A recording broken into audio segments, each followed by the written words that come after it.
Welcome to Beyond Birth Trauma, From Burden to Brilliance, where we uncover the powerful truth about your beginnings and how they've shaped your entire life. I'm Shannon O'Flaherty, and in this show, we are not just exploring your birth, we are dismantling the chains of generational trauma. We're diving into the core of who you are, peeling back layers of inherited beliefs and behaviors that have held you back for far too long. This isn't just about understanding your past, it is about reclaiming your future. Get ready to break free. This is Beyond Birth Trauma, From Burden to Brilliance, and your transformation starts now. Hi, everybody. Shannon O'Flaherty here. Welcome to Beyond Birth Trauma, From Burden to Brilliance. And my guest today is Dr. Virginie Aimard, a sexual empowerment facilitator and what she beautifully calls a sexual priestess, who guides women back to themselves through erotic energy, somatic practice, and the deep wisdom of their own bodies. Virginie's own path began in the darkness that followed the birth of her son, and what she found on the other side of that will surprise you, inspire you, and quite possibly change how you see yourself. Dr. Virginie Aimard helps women feel sensually alive in their bodies and infuse that aliveness back into their relationship.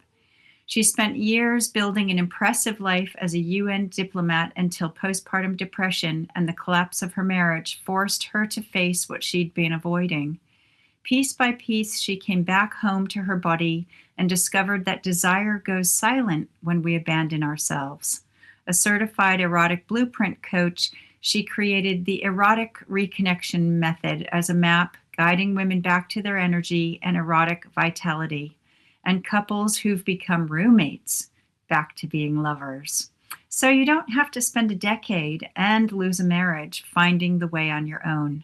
She invites you to walk it with her. And if you go on the Transformation Talk Radio website, you'll see that there's a free giveaway of a resource to help get you in the mood.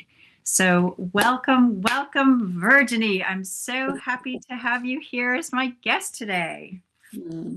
Me too. Me too. I'm so happy we get to connect again, Shannon. It's a pleasure. Yes, it is. And Virginie, before we go anywhere, I really wanted to start with your son's birth because you described it as a mystical experience. So can you tell us what happened? Yeah, so I guess that there are so many women who have different birth stories, and I'm part of the lucky ones, I would say. And not everybody has the luck of that, but I had a very beautiful, but also it's a challenge also, right? But a natural birth at home, um, which was quite a journey to start from. But anyway, that was not like from the beginning as sure that I could do that at home because my son was first placed reverse in my belly. And so it took a while. And it took, like, I was lucky also to find some practitioner that helped me move baby in the right position so we can have a vaginal birth. Anyway, so it was like something I really fought for, to have this natural birth with a doula at home. And the magical part started when the body took over. At one point, I was in an altered state of consciousness in a way, and I was not hearing people talking around. I was in another state. And I remember that I was surrendering to this, and I was feeling that my body was doing what it needed to do. And I released the control, and I was just moving around, and people were talking, and I was really not hearing what they were saying. I was like in a zone. And my to this day, my body doesn't remember any pain. Like, as I have no it's like the pain did not register in my body. Mm-hmm. It's like the so that was magical in a way, and that also I felt very at the same time I was there, I was present, but like when you're meditating and you're like between sleep and dream, that was kind of Absolutely. insane. Yeah, And I so resonate with that. Being in the zone, like really yeah, concentrating on yeah. birthing And a I was baby. not even, yeah, I felt like I was high, but Mm. without taking any substance. And but my body was shooting, it was pouring the hormones and the chemicals by its own. And yeah, so my son came. So I was telling you this magical experience. This was mystical in a way, and um it was a high, if you could Mm-hmm. say. This was a very, like, when you are like experiencing a very high, that was a very high for Mm-hmm. me. And what I was telling you, and when you were asking me to be interviewed for this podcast, and I was reflecting on this experience, and I was telling you the hard part for me, the crash, the crash happened after the birth. That Yeah. the I mean, birth itself was this high, mystical experience where I felt my body was like releasing all the chemicals I needed to not feel any pain and have this natural birth come like magical. And then after that, I was like a mother and I had this this baby and I wanted to feed and I was like it's like I was crashing into reality like very hard. mhm. That's how it felt. And I It's didn't so know what. fascinating during the process of birth. I remember when I thought it was so cool that my body knew what to do and like Mm. that I was in this dance with my baby. The Uh-huh, baby and my body were uh-huh. in sync with each other. And I found the whole thing so fascinating. I mean, I guess it hurt, but that pain isn't what stuck with me either, which is Yeah, quite yes, interesting. So then we yes. get through that. There's this whole challenge of birthing the baby, especially breech, which is more difficult. And Hmm. then you're a new mother and you have, well, that's different for every young new mother out there too. What Yeah, happens in your body and your yeah, sense of self in those early years of motherhood. yes. So what happened So, for you? yeah, so for me, I felt very much alone in this. Mm-hmm. Um, and then, there was one thing that I would like change or tell people, whatever, was like, please take care that you have a support system in place around you, and Mm-hmm. especially sisterhood, other people, family, whatever. My experience was that I was living in Germany at the time, so my family is in France. I come from France. So I don't have. I changed countries to be with the man I met and I fell in love with and married, and I was pretty isolated in terms of social context Mm-hmm. and after, so this afterbirth was even more because I was not like my most social interaction I had were through work. I was at Mm-hmm. the time already like working for the United Nations. I had reached a super high level.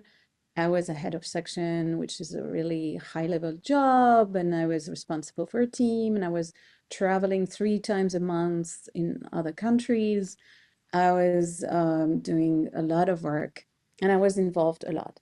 So Wow. I came from this, this was my, was my before the birth, where I remember the midwife had to tell me, Virginie, that you're going to give birth, right? Because I was working even with everything. And so I went into this, but unprepared. I was preparing for the birth. I was not preparing for motherhood. And I feel like that was the big gap, and that was a mistake. maybe, if I could call it like that, that I would. Anyway, Well, there's so I was, a lot of books that focus on pregnancy yes, and birth, but then what, what about right after that? Your body's a hormonal mess. It's trying to re-regulate and create new hormones and yes, breastfeeding and healing from the pregnancy. You're completely exhausted. You've got this new baby.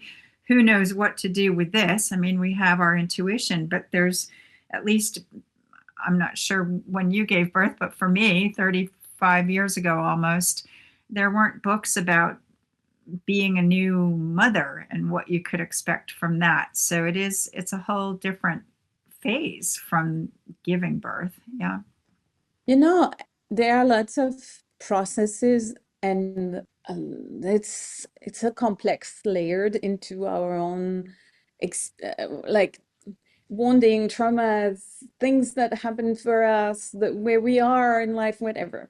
But I Mhm. felt like for me, I was really blinding myself to the reality of what I was going into. And Mm. so, as I said, I was high into birthing, but never occurred to me that I had to be prepared for motherhood and what's going to happen now. What's happening to my body, like you said, like how do I come back? How do I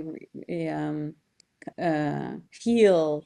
Uh, and what do I have to put in place for this life to work for me? Were you And planning on going back to work after having the baby? yes, yes, and that Okay. was the big conflict inside of me because I was planning to come back, and from the United Nations I was working at the time, we didn't have like maternity leave more than I think it was 2 months or like two and a Wow. half months or something, 3 months. And I I realized after the 3 months that I was a mess. I was I I didn't know how to do that physically because as I was saying, I didn't know at the time, but I went into postpartum depression, which means very low energy. Like I felt like I was really so tired all the time. And I thought it was normal, but the tiredness didn't subside after 3 months, 4 months, 5 months. It just continues. And I was depressed and I didn't realize that what was happening. Mm-hmm. My focus was so much on the baby and the development of the baby and what my son needs and what I have to do. But I was not focusing on me at Mm-hmm. all. Like, forget this, forget this I think body, very few women focus on themselves after having the baby because it's all consuming. right? And I mean, postpartum depression, I guess, I'm not really sure what causes it. Is there a chemical imbalance or do you know? Yeah, I think it's coming from this hormonal crash, and for some of Mhm. us, it's harder than others. And so the biochemical reactions make it like it starts the process. So normally you should be able to come back from it, or there Mhm. are people who come back from it quicker. And in my case, I didn't spot it.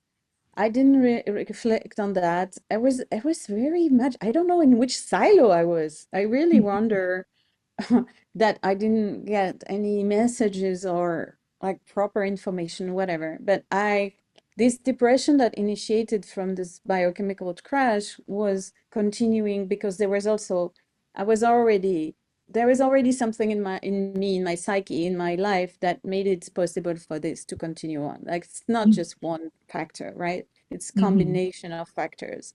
And as I said, like inner child's issues, wanting, like lots of things were part of the complex layered that causes that. So I cannot say it's one thing, but it is definitely a big factor. And so after that, the thing continued. So I took a leave, I took a longer leave, so I unpaid leave after my maternity leave, and still I went back to work after 7 months and I felt like it's not possible.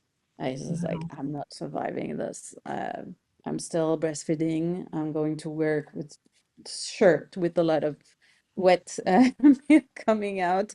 Um, I was a Such a mess. glamorous time. Oh my God. I was not even able to concentrate. My mind was not focusing. I was not into it. I was like, people were asking me about missions and doing things, and I was like, I'm not able. I'm not able to do this.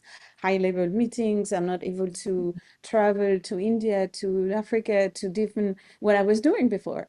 And so I was like, like so I made a decision that I realized was based on me not being healed, not really by really choosing. I didn't think I really want to be a stay-at-home mom. I didn't Mhm. want that at all, I think. I think Mhm. my whole thing was I wanted to do this career. I was really happy in what I was doing and I wanted to continue. But I made the decision based on I'm not able to. So I decided Mhm. to resign from my job, which was Wow.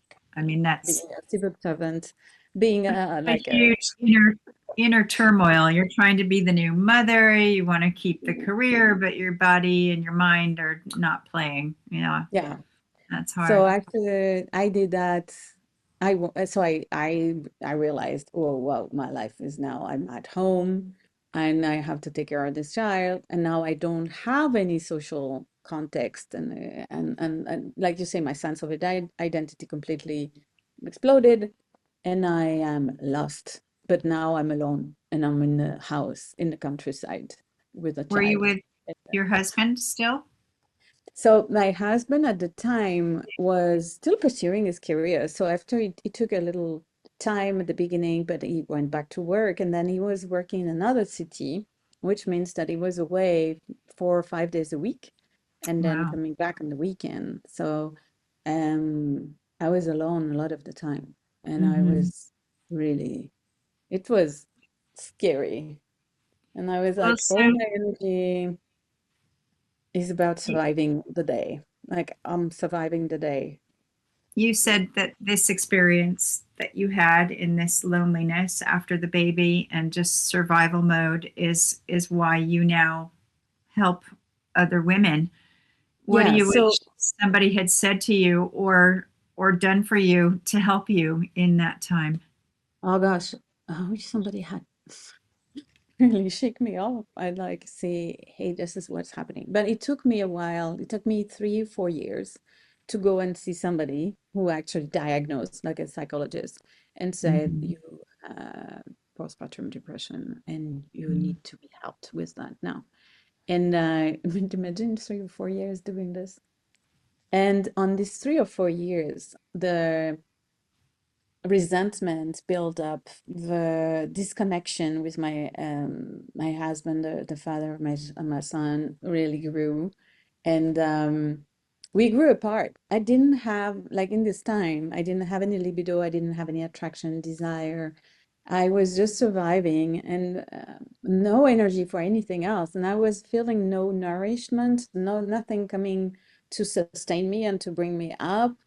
And so yeah, the relationship was getting worse and worse, I and mean, it it's interesting because it's like you're grieving a loss, an invisible loss because you're still physically there, but losing yourself, losing your identity. So you're grieving that. And when you've got yes, a loss going on and some kind of grief within a relationship, that's going to impact things. yes, But he might yes, not have seen that because it might not be so obvious to others because you're there physically with the baby.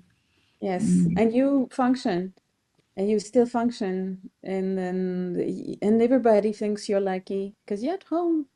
What do you complain about, Right. right? You should be happy your husband is going and on working. And so I have only to take care of the baby only. And I say that with because I know many women who are, and some of women have several babies at home, like children, plural. And I had only Come one, on. and I felt like so overwhelmed. And I Yeah. like just the taking care of things of everyday life, and I was, I guess, so. Yeah, I felt unseen, unheard. I didn't, yeah, like you said, it was this identity loss that I didn't realize that nobody Mhm. was seeing. I was grieving without knowing that I was doing that. And I was feeling guilty guilty that I was not able to be happy, Yeah, and you've got this guilty new that I baby, you're supposed to be in joy, blah, blah, blah, yet you're just completely turned inside out and nobody yes, understands. Yeah, that's yeah, hard. That's it hard. was I mean, it was even perfect births, wonderful babies, happy mothers, it's still full on, especially with the first baby, to have to be responsible for another right. human's well-being. Every little, it's Yes, 24/7. It's full on. And the lack of sleep. I'm watching my own daughter-in-law go through this now. right. Um, no issues, but it's still, I remember, I look back, I think, gosh, this is why we do this when we're young, because you need the energy. And so we were talking about the relationship, and I was saying to you that so there is this whole part that needed healing, but also in the dynamics of the relationship, in the um not happening. So one thing that was really like a big symptom, it was one of the symptom, like one of the like more felt visible thing was this lack of desire and no libido. And I know many women struggle with that as well, and men also. Hmm. And so it's after, so in the end, I'm just making it short. My partner, this like left me and went with another person. And so the relationship didn't survive. So Hmm. at the end, when it I realized I was faced with the fact, I was like, oh my God, like I need to do something. I don't know what's happening with me, with my body. Am I going to stay like this forever? Um, I need to find this energy back because I was otherwise a pretty like lively person. And that's what started me on this journey to look for information Hmm. about sexuality, I about mean, libido, about desire, about feminine. Yeah. that's very wise. I mean, we're all the only person who can pull ourselves out of anything that we're in. Yes. Yes, there's other people who can help us, but you Yes. have to get to that point where you make that decision like, okay, well, I Yeah. can stay a victim and sad and depressed forever, or I can choose a different way and climb out of this hole. So well done for that. So Thank you. so you realize that, okay, now the marriage is done. You still have this baby. Were you still in the depression at this point in time?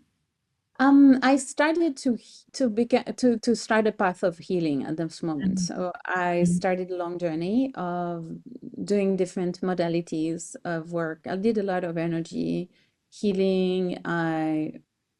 I went through a modality to this to become more conscious, and so there were lots. I did a lot of things at the time to come out of it. And one of the things I did was to discover about sexuality and the feminine energy. And so one of them, I remember my first course was how to become a sexual goddess.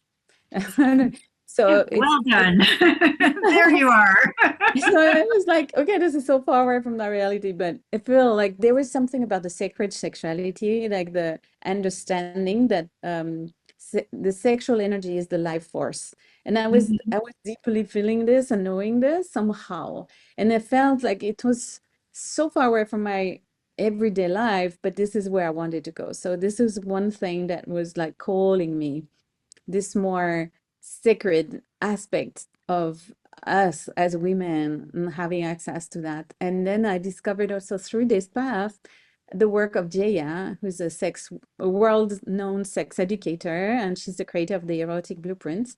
So I started the path of learning about erotic blueprints. Like, what is the Mhm. erotic blueprint? What does it mean? What is it? What is Well, an erotic blueprint and what does that mean? In a well, nutshell, okay. can you tell us? So, yeah, okay. So this is a very interesting thing. This is where I became a coach. I became a coach in the end of this method, and I became licensed. I'm still licensed from JS work every year, like we. So the erotic blueprints are our path to our pathways to turn on. What is turning us on? What is how the desire works for us? And like we know, many people know love languages, the five love languages. We have different Mhm. ways to express our love Mhm. and receive love. And the same way in the erotic realm, we have different ways and different pathways to turn on, to desire, what lights us on, like what makes us woof, ignited from Mhm. the inside. And so, so there are five types. And this is so brilliant because when you start to look at this, and 500,000 people, I think more than that now, took a quiz. And so this has been statistically proven by so many people who really went into this over the years. And once you know who you are and as an erotic being and who your partner is, because when you meet Mhm. people, when you have partners, you will understand also that some partners like, oh, that fits perfect. We are very in resonance in how we approach things. And then some others is more clunky or it's more, we are different. At the beginning, I want to say also that the beginning it doesn't show so much because the attraction is so high and we are high on hormones again. But when the time goes, the reality, that nature of our erotic blueprint becomes more apparent. So So what the, about if you yeah, don't have a partner? Because there's a lot of people who are single and they yeah, don't want to lose that sense of sexuality and eroticism with themselves, yeah. It's or so just important. energetically.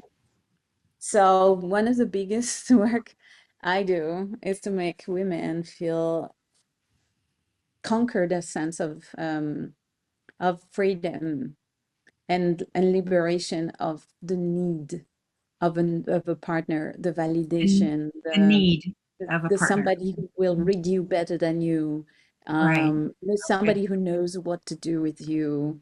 Yeah. This need of and then also the pushing away your own um, giving the responsibility to somebody else or for your pleasure. So this is one of the biggest hurdle, let's say, we do in this path to become a sexual goddess in a way. Mhm. Because once, but it sounds like this, but it doesn't mean you don't have to, it doesn't mean you don't need a partner. It doesn't mean that you have to be on your own forever or whatever. It doesn't mean anything like that. It means like when you choose to have a partner or when it happens that you find a person in your life with whom you can share intimacy with, then it's going to be so much more pleasurable and so much you can set up something much more according to you if you know who you are and what you want Well, and also, you if are you able think to about communicate. sorry to interrupt, if you think about law of attraction, if Yeah, you're congruent with yourself and you know what your energy is and you're stimulating your sexual and erotic energy so that you're not closed down, so that you're open, when you go out in the world, you might be more, you might appear more beautiful or more attractive somehow energetically. I'm not speaking visually to yeah, others because you're oozing that kind of sensual alignment within yourself. absolutely. Mm, Absolutely. And fascinating. that's why I feel like sexy is a kind of an illusion. Like I was in a concert last time with my son, so I'm here in Germany to spend time with him. So we are divorced with his father, but we are in good terms. I like we are good friends and good parents and co-parents to our child.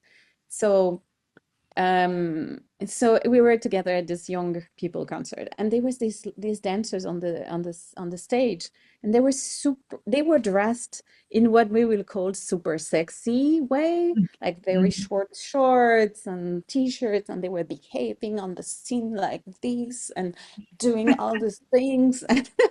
And I feel like it was beautiful, right? They were beautiful women, beautiful, and I was like, yeah, but you see, this is the trap because sexy, it feels like it's supposedly what we are to be. And so we're supposed to be this hypersexual person, like super what we call sex in this reality. And that at the same time, it's so far away from what we feel inside that we feel we have to put on a show to be Yeah. that. Oh And boy, you so just hit the nail. yeah, right. So these women, they were on the stage, they were doing the show, so that was their job.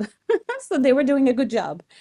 But on the same time, I was reflecting on that. I was thinking, yeah, many of us, we are stuck because we're like, imagine like you are just giving birth, or you are like a few months, and you like your hair because of the hormones, and you feel bad because your body has changed, and you feel like you're gross in your t-shirt which has some milk and some spill and some whatever, and you're like, how am I supposed to be that, or to achieve that? There's like a gap or incongruence inside of us, and And so we also abandon that ship.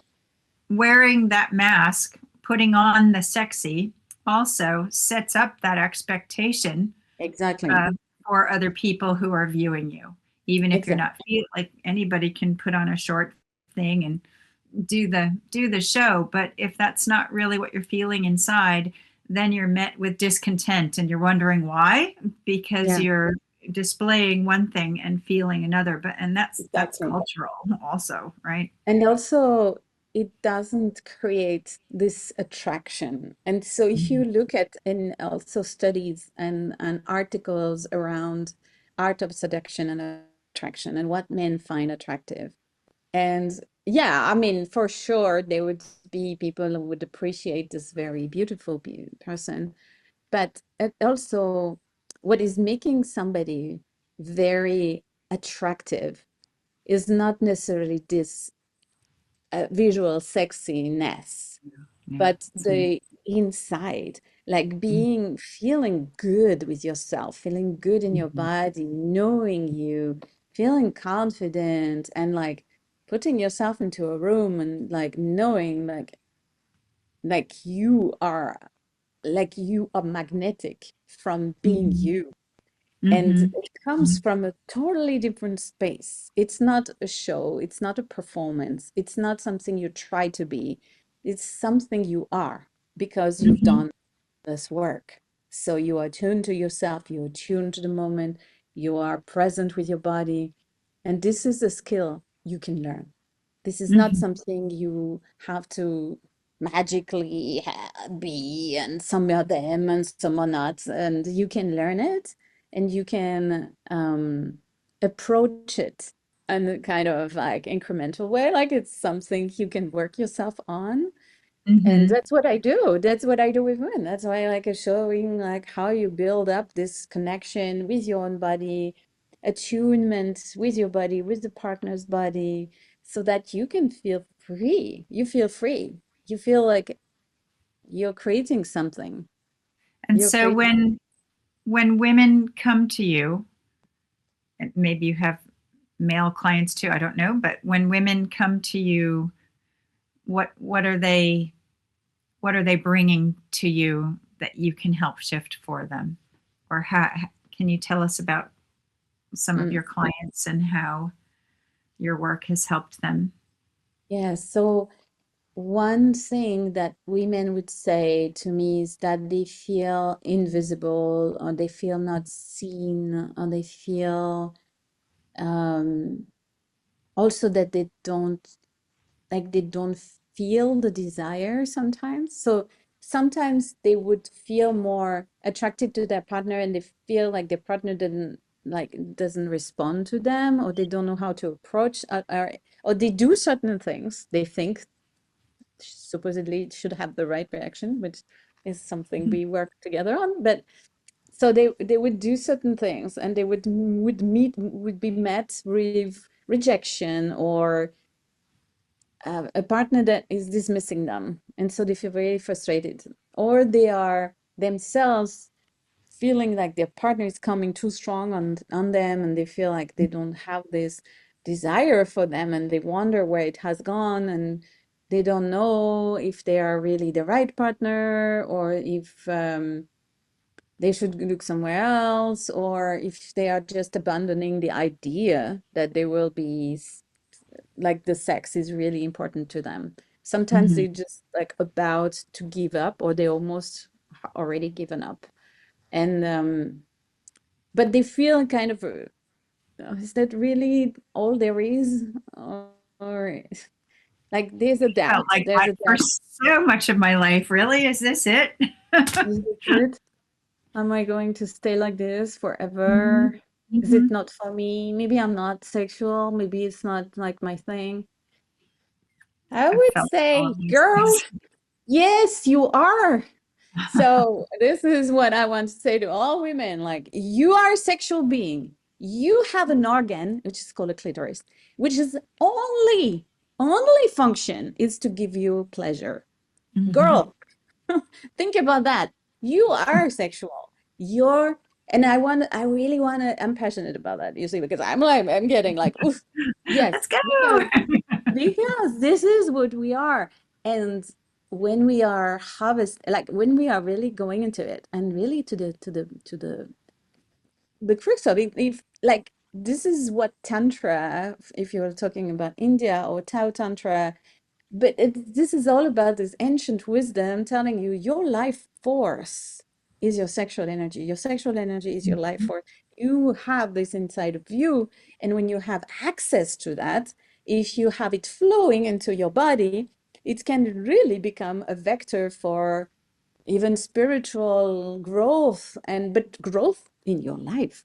It's Well, like, passion is passion. So if you're stimulating passion within yourself, that's going to eke out into all of the other aspects of your life yeah, too. You're going to start to feel more passionate about your work, yes. about your friends, about the food you eat. You're just going to feel more passionate Exactly. all And around. the passion and the pleasure being your everyday thing. It's like, it's not even just about the sex as we are seeing it, like the connection with genitals and so on. It's about you being in your pleasure, in your turn Yeah. on, in your vital, vibrant state.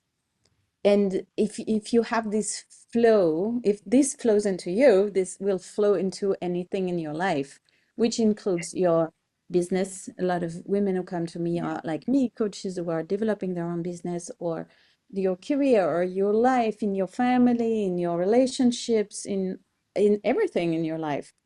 And really also your finances.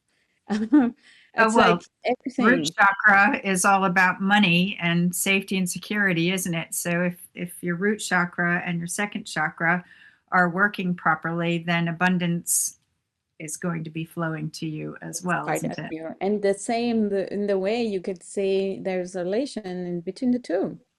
So if Hmm. this is not really flowing, it's probable that also in your money life and money situation, things will get a little bit so dried up.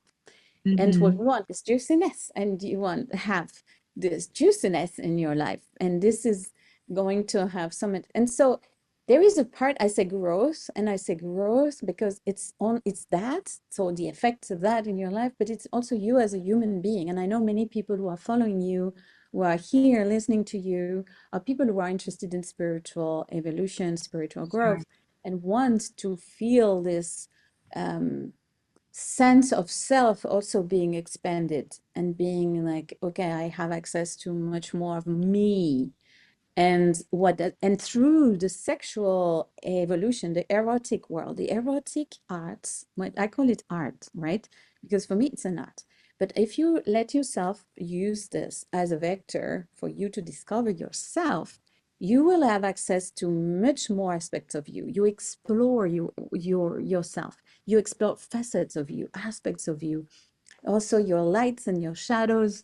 You are into, it's a way, there are so many ways to enter the field of discovery of yourself, but I like very much this one as a way for you to discover who you are and So accept so many things of you. And like, it's such a journey.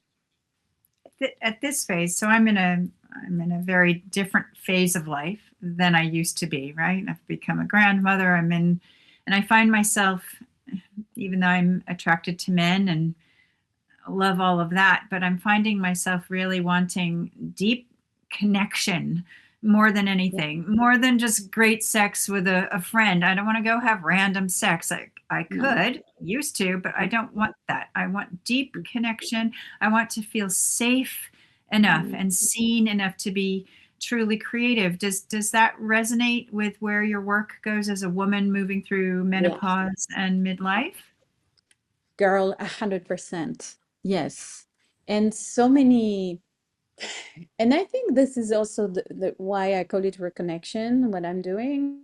And because it's such an important aspect, this connection, this deep connection. It's for us, for many of us, I mean, probably most of us, but the most important aspects of getting into a sexual connection with a person is to have this depth of connection.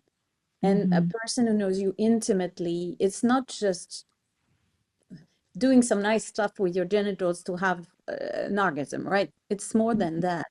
And so Hmm. that's why it's so important to go deeper into the knowledge of you. And that's exactly what we do when I work with clients, is to Hmm.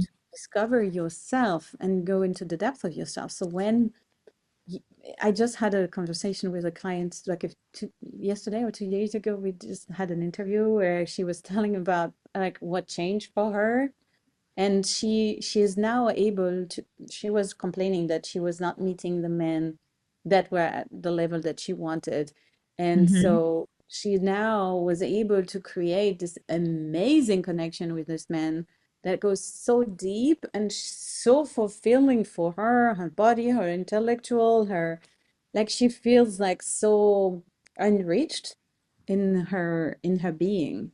And that Because was, she found her own inner goddess. So yes, she's yes, now attracting men who can honor that goddess yes. energy, I guess, instead of just wanting to take what they want. Exactly. Exactly. Because in this, you said it so beautifully. Goddess. Yes. Goddess. Thank you. And you're a sexy grandma. Like, I mean, okay, I'm using the term sexy, but I want to say this is, you're very attractive and you're radiating so much of this juiciness and energy. And of course, you deserve and you can find a person that will resonate with that, that will want to honor that in you, that will want to honor this goddess in you, that will want to be like to, for these aspects of you to grow, you have to say, to give it to yourself. You want to access this identity of sexual goddess, or even if you don't call it sexual, you call it goddess, and you want to become that. And this is the major prior thing you do before you can look around and say, who's the lucky person who's going to be having this journey with me into goddess energy? And so you have a different outlook on life, and you attract different types of people, because Hmm. otherwise, like you said, in our model of society in which we are raised, like being a good girl, um, being the one of service to the men, to other people, to our families, to the society, then we are not allowed to say what we want because it's wrong, it's greedy, it's whatever. And so we are having to just say yes to whatever we are offered. And so keep ourselves small and shrinked and just, yeah, and be unfulfilled because it's part of our life. No, no, girl, no. No, this is not going to be the destiny. And so you really, you swift, like you flip the switch and you switch the, I don't know, narrative and the story of this, and you're like, no, I am going to become this goddess, and then I'm going to call to me the person who is going to honor that and be so grateful and so happy to be with you in this. And So thank you. yes, When and it's when possible. somebody comes to you to work with you, how do you work with your clients? And I know you're developing your first group program. So how do you work with an individual client? How does that take shape? Because yes, we're all sensual goddesses, but we're also all different also, Yes, our likes, our dislikes. And yes. then how do you work with the group? If you could talk about that So for quickly. now, it's individually. I am individually supporting each person, and it's a full on, it's a 3 months to sometimes it goes to 6 months, but minimum is 3 months container. And when I say container, that means you are in with me and I am in with you 100%. And that means that in these 3 months, you have weekly sessions with me where we have energy work. So we do some practice, embodiment practices where we work with your body because your body is the one that needs, to be able to work. That's how you access to this erotic energy. So we do that, and these sessions are very important because they are going to set up. But then I also give you home place.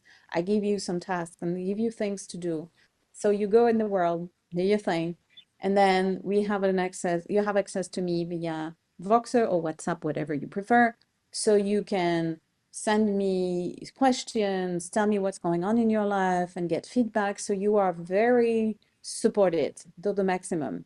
So that's why in 3 months you can make real big progress. You can make breakthrough, and people are surprised how much they can have for in this short amount of time, going from disconnected or feeling numb or feeling desperate, like hopeless almost, and going to the point where they feel really the sexual energy being really alive in their body, feeling this attraction with their partner again, or like knowing where to go from there, like this confidence and this peace that you will have inside of you is immense. Hmm. And so um, at the end of every show, I mean, really fascinating, Virginie. We could talk for another whole hour, I'm pretty sure. And Yeah. also, there's a free gift for you on the Transformation Talk Radio website, and that's called Getting in the Mood. You want to talk about that quickly? Yes, so I've designed something to really start you in a very tangible way on the path of connecting to your inner goddess. So so there's a little ritual, a very short practice and a description, and then when you go through this, you get the extra bonus. So it's two bonus in one, and then the second is like a audio guided practice. So you just put it on, go into your sofa or your favorite seat and then listen to it and feel like the change in your body and the energy. So it's really about initiating this first, like having access to this surge of energy, of ignition, of desire coming into you. And so yes, so this is the thing. I did look at that. I missed the 20-minute guided audio practice somehow, but I did the first part and I thought it was really good to stop and get present and tune into all of those feelings, because like anything you do in life, it's where you put your focus.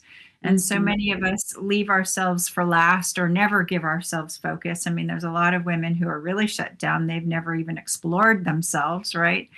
So at whatever level you're at, it takes you in very, very gently. Yes. And at the end of every show, I like to give a few healing downloads related to the subject.